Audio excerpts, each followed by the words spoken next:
Mungkin kita merasa sukses karena kita bandingkan diri kita dengan diri kita sendiri 10 tahun lalu. Tapi di mata Tuhan belum loh, karena kita belum membandingkan hidup kita dengan 10 tahun kemudian, karena kita belum hidupi sampai sejauh itu. Kita masih di hari ini. Nah, sukses itu menurut siapa? Kalau kita banding sama orang lain yang nggak sesukses kita, ya kita bisa gaya. Kalau Anda belum subscribe di channel ini, segera supaya Anda bisa mengikuti terus rema-rema dari Roh Kudus ya. Puji Tuhan bisa saat teduh bersama seperti ini. Meskipun di depan saya ada kamera, tapi satu hal yang saya pelajari hari ini adalah kamera ini dua sisi. Anda bisa lihat kami, seolah kami tidak bisa lihat Anda, tapi dalam roh, dalam iman, dalam kuat kuasa Roh Kudus, seolah kami bisa melihatmu. Senang bisa berjumpa, dan bisa tatap wajah, mata dengan mata dalam hadirat Allah, tidak ada jarak. Dan hari ini saya mau membawa sebuah reminder, gentle reminder untuk kita semua, sebab Tuhan segera akan memberkati banyak sekali di antara kita yang akan diangkatnya. Please jangan berubah kalau Tuhan mempromosikan. Saya kasih judul tema hari ini, jangan berubah waktu mulai sukses ya. 1 Samuel 17. Kalau Anda belum subscribe ke channel ini, silahkan lakukan. Saya percaya Anda tidak akan menyesali nanti, karena ada banyak sekali rema-rema yang Tuhan akan beri. Jangan berubah waktu mulai sukses. Kita buka di 1 Samuel 17 ayat 12 sampai 23. Saya baca dulu ya, ini cerita tentang Daud tiba di medan pertempuran. Ini cerita yang klasik sebelum Daud bertemu Goliat. Daud adalah anak seorang dari Efrata dari Bethlehem Yehuda yang bernama Isai. Isai itu papanya. Isai mempunyai 8 anak laki-laki. Pada zaman Saul, orang itu telah tua dan lanjut usianya. Kita tahu Daud adalah si bungsu, jadi usianya jauh sama papanya.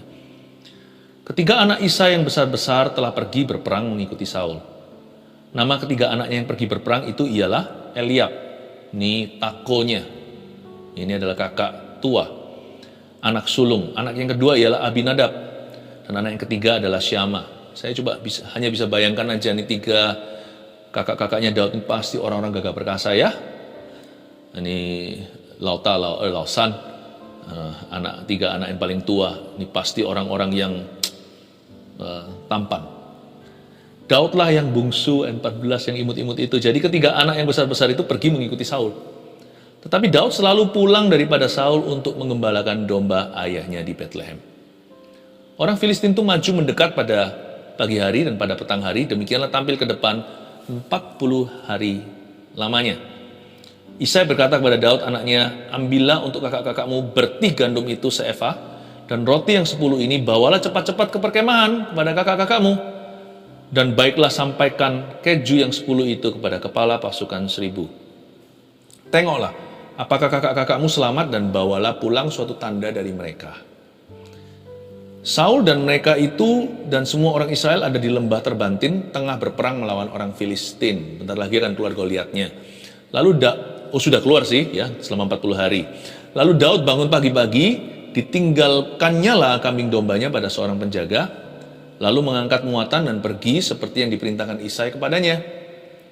Sampailah ia ke perkemahan ketika tentara keluar untuk mengatur barisannya dan mengangkat sorak perang. Orang Israel dan orang Filistin itu mengatur barisannya, barisan berhadapan dengan barisan. Lalu Daud menurunkan barang-barangnya dan meninggalkannya di tangan penjaga barang-barang tentara. Berlari-larilah Daud ke tempat barisan. Sesampai di sana, bertanyalah ia kepada kakak-kakaknya, apakah mereka selamat? Sedang ia berbicara dengan mereka, tampillah maju pendekar itu namanya Goliat, orang Filistin dari Gad. Dari barisan orang Filistin, ia mengucapkan kata-kata yang tadi juga, dan Daud mendengarnya. Ini sebelum Daud akhirnya konfrontasi dengan seorang prajurit yang paling gede, paling raksasa. Daud ini sebenarnya bukan baru muncul ke permukaan. Sebelumnya Daud itu sudah pernah ketemu sama Saul dalam kondisi yang berbeda, yaitu waktu Saul lagi stres cari musisi, ketemulah seorang pemain harpa, seorang gembala yang diurapi oleh Tuhan. Dia itu anak kecil lah, dianggap masih anak ingusan. Tapi waktu dia mulai memetikkan jarinya, setan pergi. Roh jahat itu lari terbirit-birit. Saul suka. Kalau yang lainnya itu jalurnya normal, anak ini di bypass semua proses militer. Dia menjadi ajudannya Saul. Saul nggak tahu bahwa Daud ini ternyata orang yang pandai berperang karena dia sudah mengalahkan beruang, mengalahkan singa. Kalau sudah bisa mengalahkan beruang, kemungkinan besar bisa kalahkan orang, ya kan? Tapi Saul nggak tahu semua portfolio, nggak tahu semua resume Daud itu. Yang dia tahu adalah ini seorang musisi yang diurapi. Dan Daud itu sudah berada di perkemahan, sudah berada di rumahnya Saul. Sudah menjadi pembawa senjatanya. Zaman dulu pembawa senjata itu adalah tempat posisi yang bergengsi. Kalau hari ini mungkin itu adalah pembawa senjata itu seperti kalau kita lihat presiden di samping kiri kanannya ada orang berseragam dari angkatan laut, angkatan darat, ada dari kepolisian. Ini orang-orang yang selalu beserta di sebelahnya. Dia pegang kopernya. Itu berarti orang-orang yang dipilih. Itu bergengsi. Itu kalau press conference di-shoot sama wartawan, wajahnya ikut kelihatan. Jadi saya rasa di rumah Daud sudah terjadi heboh tuh. Kakak-kakaknya yang tampan-tampan tadi yang semuanya berperawakan, tiga-tiganya itu ikut militer dari bawah. Daud tiba-tiba langsung di istana. Jadi Daud itu sudah mengecap sukses sampai satu taraf. Sekarang kita kembali lagi kita lihat ya. Kita lihat ayat 14 saja. Daudlah yang bungsu. Jadi ketiga anak yang besar-besar itu pergi mengikuti Saul. Tapi Daud selalu pulang daripada Saul. Nah sekarang kita ngerti dia pulang dari mana. Tadi kan saya kasih latar belakangnya cerita.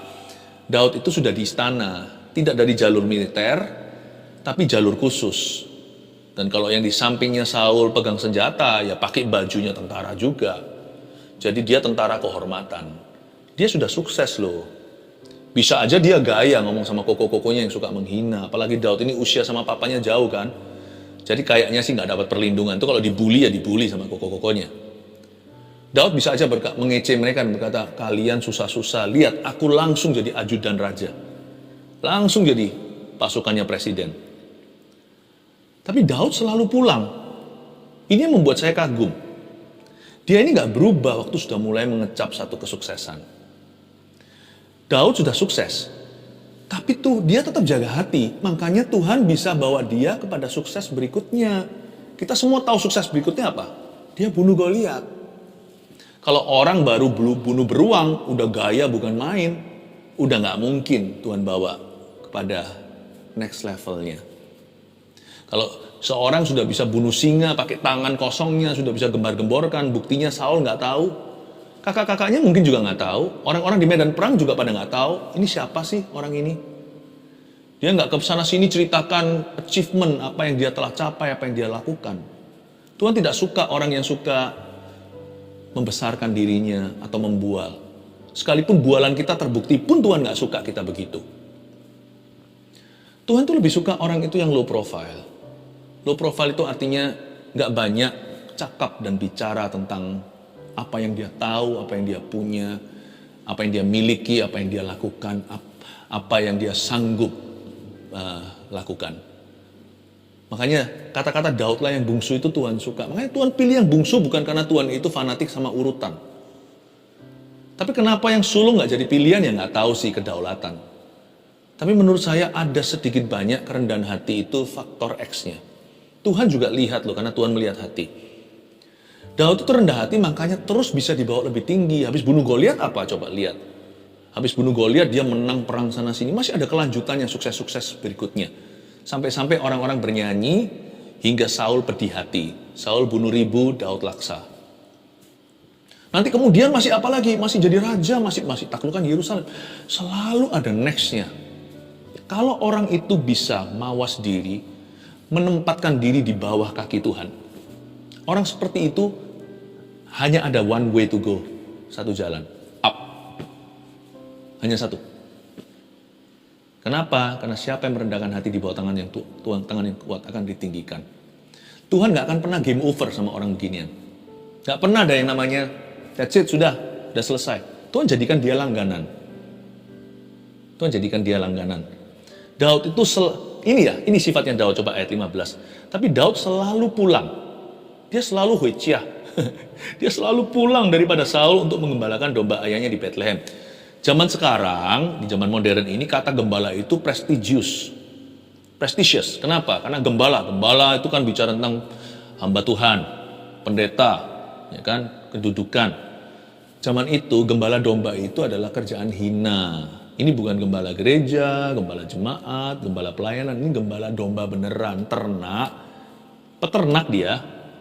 Jadi kalau dia pulang itu dia tanggalkan baju kebesarannya, lalu pakai baju compang-campingnya. Dia nggak boleh pakai baju yang terlalu bagus, karena domba itu perlu lihat gembalanya di padang itu pakai baju yang mirip-mirip warna lah, sama hijau-hijau rumput, sama coklat-coklatnya tanah.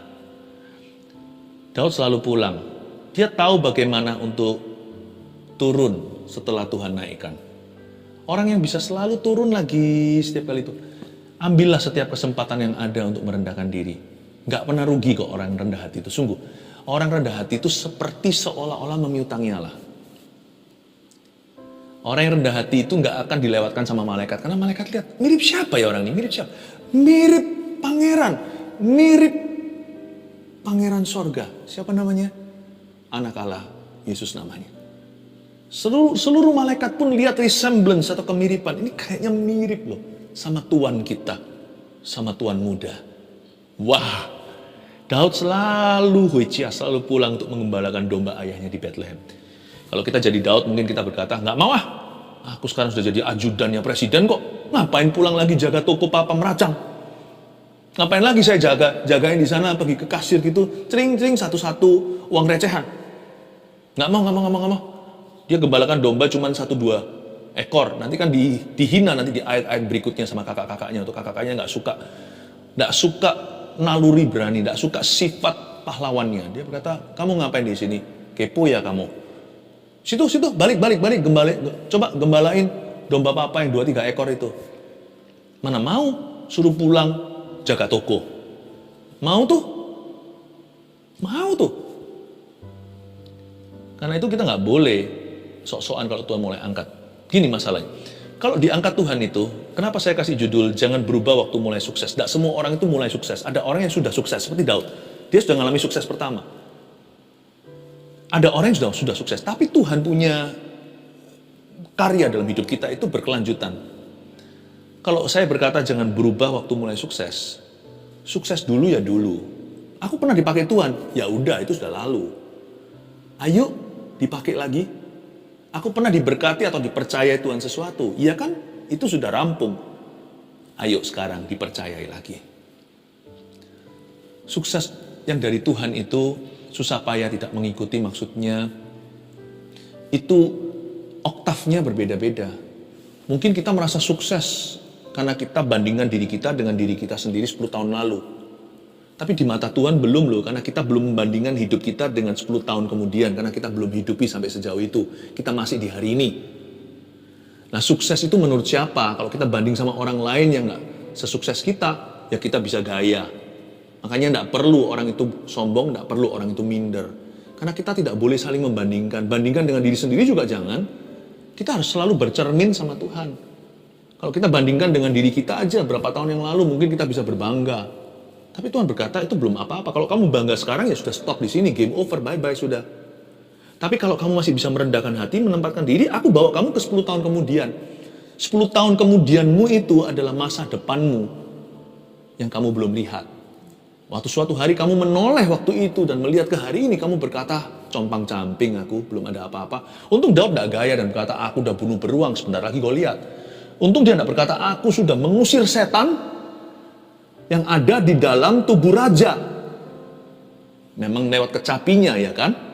Sebentar lagi, karena dia nggak gaya, dia akan mengusir setan bukan dari tubuhnya Saul, tapi dari tubuh Goliat. Menyelamatkan Saul sekalian.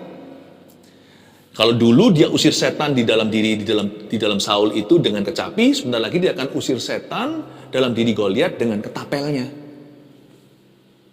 That would be the next success. Sukses berikutnya.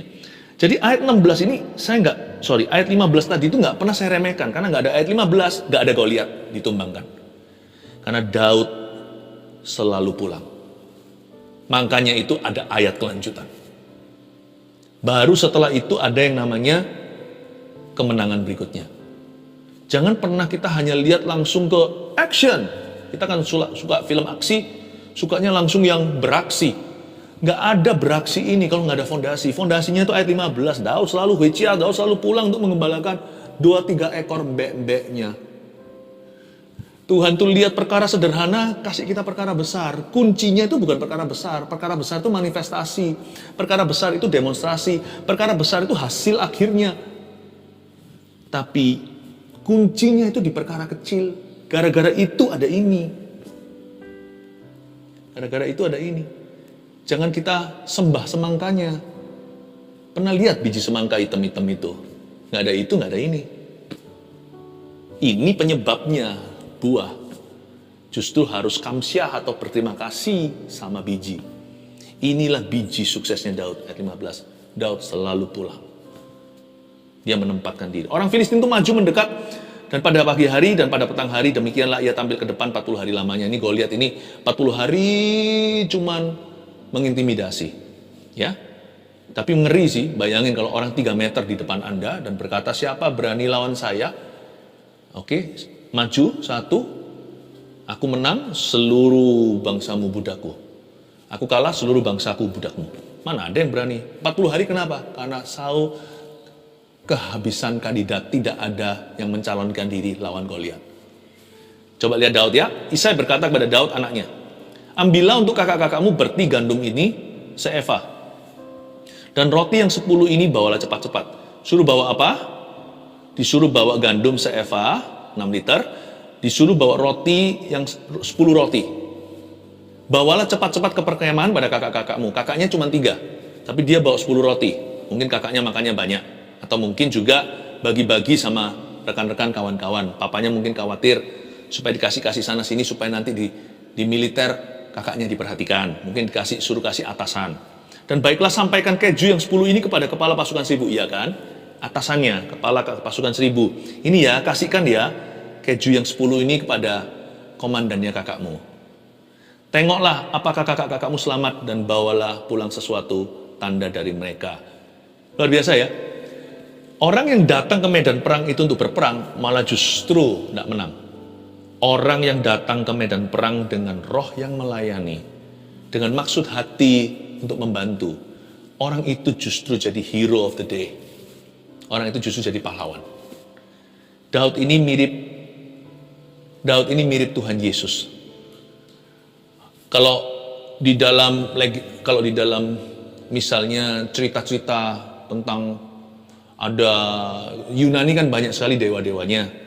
Hercules apa segalanya kan datang, mereka gagah perang segalanya. Itu kan hanya dongeng cerita.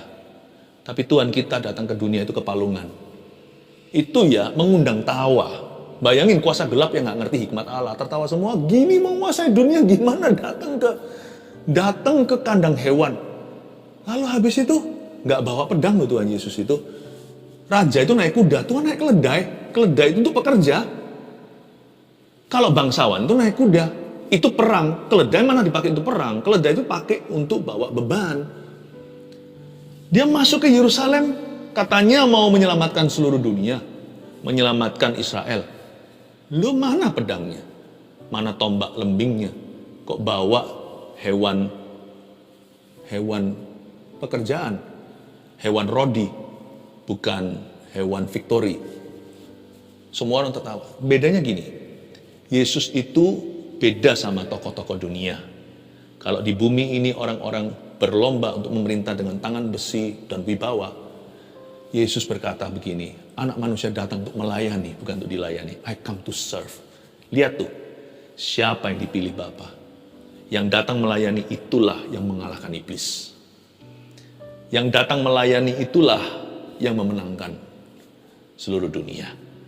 Daud juga sama. He came to the battlefield, dia arrive, dia tiba di medan pertempuran. Membawa roti, membawa gandum seefah, roti 10, bawa keju 10, blue cheese, mungkin bawa mozzarella.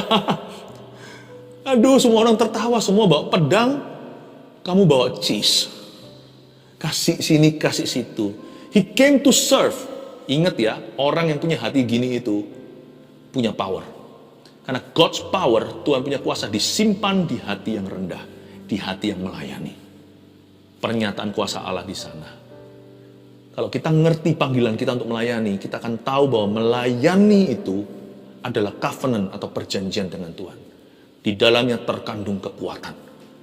Justru orang yang mencoba untuk jadi terbesar, sama Tuhan malah dijadikan yang terakhir. Tapi orang yang melayani justru yang terbesar di mata Tuhan. Saya pelajari sesuatu di sini. Kenapa kita nggak boleh berubah kalau kita mulai sukses? Karena DNA kita itu pelayan. Ada sesuatu yang nggak pernah bisa berubah. Waktu kita dibaptiskan ke dalam air itu dalam nama Bapa, Putra, Roh Kudus, kita jadi seperti Yesus. Yesus itu bukanlah Allah yang sok-sokan. Yesus itu Allah yang melayani. Like father, like son. Buah, kita ini kan buahnya Tuhan. Buah nggak boleh jauh jatuh dari pohonnya. Waktu kita dibaptis, kita kan dibaptis di dalam namanya Hercules atau apa. Kita dibaptiskan dalam namanya Yesus Kristus. Dari Nazaret itu, anak tukang kayu. Nggak peduli sana siapa, nggak peduli saya siapa. Pejabat konglomerat, pendeta siapapun juga, orang kaya berpengaruh berkedudukan. Kalau kita menyandang gelar Kristen di situ, berarti kita seperti Kristus. Mau nggak mau kita Kristen dulu, baru pengusaha. Kalau kita anak Tuhan dulu, baru setelah itu kita apa? Status nomor 1 kita, waktu kita dibaptis semua ditanggalkan. Nomor 1 kita anak Tuhan. Namanya lahir baru, bahkan kita anak Tuhan dulu baru anak papa mama. Kita anak Tuhan dulu baru istri seseorang atau suami seseorang atau papa seseorang. Kita anak Tuhan dulu. Jadi kalau kita menyandang namanya, gelarnya Kristen, Kristus di situ, Kristen kayak Kristen Protestan, Kristen Katolik, Kristen apa. Pokoknya asal kita namanya Kristen seperti di Perjanjian Baru Kisah Para Rasul di Antioquia mereka disebut Kristen, maka kita wajib hidup seperti Yesus hidup. Dan itu berarti melayani lebih dulu, lebih sungguh. Melayani lebih sungguh. Tuhan lebih dulu melayani kepadaku. Melayani lebih sungguh. I love this about David. Lalu Daud bangun pagi-pagi. Ditinggalkannya kambing dombanya pada seorang penjaga, lalu mengangkat muatan dan pergi. Indah sekali. Daud gak langsung, oke. Mentang-mentang dia sekarang sudah kerja di istana, langsung sama Israel nomor 1. Dan juga nggak mentang-mentang dia dikasih tugas baru sama papanya, lalu kambing dombanya langsung dibiarkan gitu aja. Enggak loh, dia sewa gembala harian untuk jaga kambing dombanya. Hari itu dia serahkan pada seorang penjaga yang dia bayar atau upahan. Dan Daud bangun pagi-pagi lagi. Kalau kita jadi Daud, males. Papa ini loh, suruh aku terus, jangankan Daud. Dia ini sudah diurapi loh jadi raja. Daud ini, dia ini sudah diurapi oleh Samuel dan dia sudah kerja di istana. Anak muda sekarang, bukan raja, belum membuktikan apa-apa. Disuruh orang tuanya bisa aja berkata, disuruh aku terus. Ya nggak apa-apa kan? Kan nggak apa-apa. Dan kalau kita disuruh melakukan sesuatu yang kita nggak suka, aduh kok aku sih, kok nggak koko, kok nggak kakak saya, kok nggak mas saya, kok nggak mbak saya, kok nggak adikku, kok aku lagi. I have a life too, you know. Aku juga punya kehidupan. Jadi biasanya orang kalau kasih tugas dan dia setengah hati, dia lakukannya secara aras-arasan. Dia nggak lakukan dengan sungguh-sungguh hati, ya kan? Daud lain. Daud ini nggak mengeluh dan berkata, Papa kapan perhatikan aku? Mana keju untuk aku? Ayo. Mana roti untuk aku? Mana gandum untuk saya?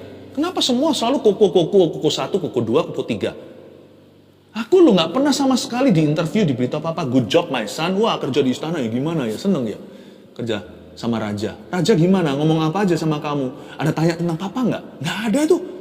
Ketemu Daud, bawa ini, ayo situ. Jadi roti boy hari ini, kirim itu. Tapi lihat ya, Anda perhatikan. Lalu Daud bangun pagi-pagi. Dia bangun pagi-pagi. Suka nggak suka, dia lakukan tugasnya excellently. Bisa aja dia ngomong sama Papa, wakernya nggak nyala Pak, sorry siang-siang besok aja ya. Kalau bisa ulur kenapa sekarang ya kan? Kalau memang kita nggak suka, tapi kalau sesuatu yang kita sukai, now or never, maunya sekarang, saat ini juga. Tapi Daud bangun pagi-pagi menunjukkan bahwa itu dia punya sense of responsibility tinggi. Dia punya rasa tanggung jawabnya luar biasa. Belum lagi dia serahkan pada penjaga. Ayat 22, lalu Daud menurunkan barang-barangnya. dan meninggalkannya di tangan penjaga barang-barang tentara. Setelah dia sampai di barak, Daud menurunkan barangnya dulu. Dia nggak kepo cari ini itu. Dia sampai dia lakukan apa yang ditugaskan papanya. The earlier the better. Dia serahkan barangnya ini ya, kasih kepada kepala pasukan 1000, kepada siapa yang harus kasih apa, diberikan semuanya, dan meninggalkannya di tangan penjaga barang-barang tentara, ditaruh di loker. Dia sampai langsung taruh ini. Baru dia berlari ke tempat barisan dan tanya, ada apa ya? Dan Daud mendengar kata-kata orang Filistin itu menghujat nama Tuhan dan menghujat tentara Israel. Wah, kita belajar sesuatu yang indah hari ini. Jangan berubah waktu mulai sukses. Sukses di sini. Nanti kita akan kembali dibawa Tuhan ke ground zero lagi. Setiap kita itu gitu. Yohanes 15 kan begitu. Kalau carang itu berbuah, dibersihkannya. Kayak nol lagi. Tapi jangan kita itu hambar hati. Jangan kita, loh kok nol lagi. Kalau kita dinolkan, itu nextnya, not balok berikutnya itu 1 oktav lebih tinggi. Do sama do, bukan re do re mi. Do sama do itu oktavnya tinggi. Kalau Tuhan nolkan lagi, itu sudah bukan di level yang sama. Tapi di mata Tuhan, mulai lagi dari bawah. Mulai lagi dari do re mi sebelum fa sol la si do. Saya harap Anda bisa nangkep ini. Bagi Tuhan nggak peduli kita dipakai seperti apa, itu semua di belakang. Tuhan mau memulai sesuatu yang baru. Kalau Tuhan dinolkan lagi, mulai lagi melayani, meskipun itu berbesar hatilah, itu oktav lebih tinggi, supaya kita bisa lanjut berjalan dengan Yesus di negeri orang-orang benar. Makanya supaya lebih banyak berbuah, Tuhan itu bersihkan carangnya. 3 hal yang kita harus ingat. Mengapa kita jangan berubah waktu mulai sukses? 1, sebab Tuhan mau memakai kita lebih lagi. Catat itu. Dulu ngusir setan di Saul lewat kecapi. Dengan kecapi. Sekarang sebentar lagi next ini Daud akan usir setan di Goliat dengan ketapel. Setannya sama, setan lebih besar ini. Dari menyelamatkan 1 orang individu, sekarang menyelamatkan secara nasional. Tuhan itu angkat dia ke oktav berikutnya. Saul tadi kan cuma buat dia jadi tenang. Tapi matinya Goliat membuat seluruh bangsa Israel sejahtera, tidak dijajah. Tadi pakai kecapi, sekarang pakai ketapel. Pakai batu dari kali. Tadi di tubuh seorang Yahudi, sekarang di tubuh orang Filistin yang mengancam seluruh ras Yahudi saat itu. Sebab Tuhan masih mau memakai kita lebih lagi. Jangan berhenti di sini dalam kesombongan, kepuasan. Jangan kita itu mau dihentikan. Tuhan mau memakai kita lagi. 2, jangan berubah waktu mulai sukses. Sebab panggilan kita adalah untuk melayani. Itu DNA kekal. Ingat tadi, seperti Daud, dia datang ke medan perang, membawa gandum seeva, roti 10, keju 10. Seperti Yesus datang ke bumi untuk melayani. Mari kita ingat, kenapa kita nggak boleh berubah? Yang namanya pelayan itu bisa bangga seberapa sih? Kalau memang kita itu adalah slave, kita itu budaknya Tuhan. Ya, bond slave of Jesus. Paulus kalau memperkenalkan dirinya dalam surat-suratnya, aku adalah hamba Kristus. Dalam bahasa Yunaninya, asal mula tulisannya, dia berkata, aku adalah budak relanya Tuhan. Kalau memang budak, once a slave, forever a slave gitu loh. Kita ini hanya dikasih kemerdekaan untuk bersyukur, kemerdekaan untuk tidak berdosa, kemerdekaan untuk melayani, kemerdekaan untuk menikmati Tuhan. Kita itu slave. Jadi orang Kristen anak Tuhan mau bangga itu jangan seperti orang dunia. Jangan ikut-ikutan. Mereka bisa punya yang sama, bahkan mungkin Anda punya lebih dari mereka. Tapi tunjukkan sama mereka gimana mengabdi sama Tuhan. Karena mereka tidak punya Tuhan. Karena mereka merasa bahwa semua yang mereka miliki itu miliknya. Mereka lah Tuhannya. Ajari sama dunia. Apa itu artinya jadi manajer kasih karunia? You are a slave, I'm a slave. Mau dibanggain apa? Kadang-kadang itu nggak nyaman ya kalau diperkenalkan. Ini loh, ini gini-gini. Ini pendeta. Nah, saya kalau diperkenalkan sama orang, ini loh pendeta apa? Pendeta apa? Ngomong aja nggak sungkan sekarang. Pendeta gimana gitu ya? Orang-orang tahu gitu lah ya. Pendeta yang orang-orang kenal. Gitu. Saya bilang saya biasanya ralat. Enggak, ya saya pendeta. Kalau orang itu nggak kenal ya. Ini pendeta apa? Ini pendeta pelayanannya besar apa? Soalnya saya selalu tak tepis dengan berkata, ya saya pendeta. Saya ngulangi tapi nggak ada embel-embelnya. Dia bilang saya pendeta, bla bla bla. Itu buat saya nggak nyaman. Orang itu lihat, ya mana apa bedanya? Yang penting kan dia lihat Yesus. Emangnya kalau dia tahu kita siapa, dia bisa selamat gitu. Akhirnya saya ralat, saya berkata, ini pendeta bla bla bla. Saya bilang, ya saya pendeta. Ya. Nice to meet you, senang bertemu dengan Anda. Silakan makan, maaf ganggu. Gitu. Slave itu slave. Kalau namanya kita itu pegawai ya pegawai. Semua kita itu pegawai semuanya. Nggak ada yang namanya bos di mata Tuhan, itu nggak ada. Nggak ada orang besar, itu nggak ada. Yang ada hanya hamba. Amin. Sebab panggilan kita adalah untuk melayani DNA kita. Ya sudah itu. Kita ini manusia bukan dewa. 3. Jangan berubah waktu mulai sukses sebab kita hanyalah hamba yang melakukan tugasnya. Itu dia Lukas 17 ayat 10, nggak usah dibuka, catat aja, nanti dibuka ya, baca sendiri, cari Lukas 17 ayat 10 itu bagus sekali. Kalau kita sudah melakukan bagian kita, hendaklah kita hanya mengatakan bahwa kami ini aku hanyalah hamba yang tidak berguna, yang melakukan tugas yang diembankan tuannya. Hendaknya kita bisa berkata tentang diri kita setelah kita mencapai sesuatu karena taat pada perintah, lalu kita berhasil berbuah, kita hanya tinggal bilang begini, kan aku hanyalah hamba yang melakukan tugasnya. Semua kan sudah ada resepnya. Kalau resepnya itu begini, resep masaknya begini, saya masukkan kuning, masukkan tomat, masukkan garam, masukkan merica, masukkan kecap, masukkan apa, ya sudah masukkan semua jadi enak, ya jangan puji saya. Itu kan bukan saya inventornya, itu kan sudah ada resepnya. Saya cuma ikut aja buku. Saya hanyalah hamba yang melakukan tugasnya. Kalau terjadi mujizat kan nggak ada urusan sama saya kan, saya cuma melakukan tugas saya kan, saya memang sudah dibeli dengan darah. Sebab kita hanyalah hamba yang melakukan tugasnya. Bahkan ditambahkan Lukas 17, hamba yang tidak berguna, useless servant. Yang tahu dirilah kita. Kalau Tuhan suatu hari memutuskan untuk pecat kita, kasih aja salah satu malaikatnya, lebih jadi rampung kerjaannya. Bisa bayangkan gak kalau malaikat beritakan Injil? Berapa banyak orang yang bertobat? Bisa bayangkan gak kalau malaikat yang kerjakan bisnis dealmu? Mana ada yang bisa menipumu? Kalau kita pilih kita nih, harta rohani dalam bencana tanah liat seperti Anda dan saya. Kalau maaf nih, kalau kita gak mandi berapa lama tanahnya kelihatan kan? Saya minta kita semua jangan berubah kalau mulai sukses. Kenapa? Karena saya rasa sebentar lagi banyak orang akan ditambahi berkat oleh Tuhan. Makanya saya bertanggung jawab sebagai gembala, keluarga Saat Teduh, untuk menjaga hatimu dan menjaga hatiku.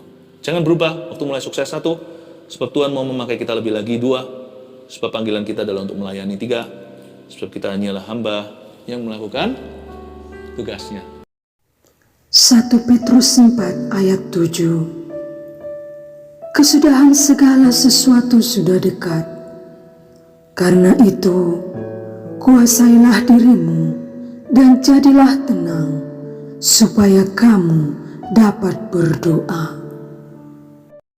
Saudara yang terkasih, terima kasih telah mendengarkan firman Tuhan hari ini. Jangan lupa untuk dukung terus channel ini dengan cara subscribe, like, share, dan juga komen, agar saudara kita yang lain juga boleh terberkati. Tuhan Yesus memberkati kita.